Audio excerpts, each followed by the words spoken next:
Hi, I'm Congresswoman Hochul, your representative from New York's 26th Congressional District. Thank you for tuning in this week to hear about what we've been working on over the last few days. On Monday, I was at the Lancaster Police Department to announce new legislation that will update and modernize 911 call centers to receive text messages. Like many Americans, I was surprised to learn that text messages to 911 for help go nowhere. And as a member of the House Committee on Homeland Security, I met with Homeland Security Secretary Janet Napolitano to discuss this issue as well as Western New York security risks. I urged the Secretary to resume funding for Buffalo and Rochester under the Urban Area Security Initiative, thus helping protect high-density urban areas against acts of terrorism. I also told the Secretary we need support for improvements and upgrades to the Lewiston Plaza of the Lewiston-Queenston Bridge.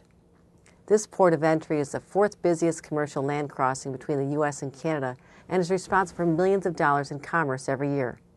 We need to expand the total number of primary processing lanes from 10 to 17 in order to ease congestion and move our goods and people across in a timely manner. This project will be funded by the Niagara Falls Bridge Commission.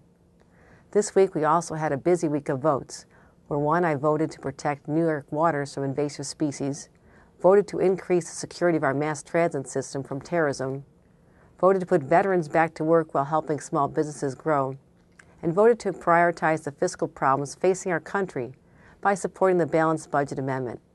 This proposal is a bipartisan initiative that requires Congress to balance its budget in the same manner that families of Western New York are required to do so. Lastly, on Friday, as a member of the House Armed Services Committee, I called in representatives from both the Army and the Marines to receive a full briefing on the death of a local Marine, Gunnery Sergeant Aaron Kenefick. Sergeant Kenefick and his team were ambushed during a mission in Afghanistan in September of 2009. The brave men and women of our armed services spend every minute of their days risking their lives to protect our way of life. And we have to make sure when they call for help, they receive it immediately. I want to ensure a tragedy like this never happens again. And I want to thank you for joining me this week to hear some of what we've been working on in Washington.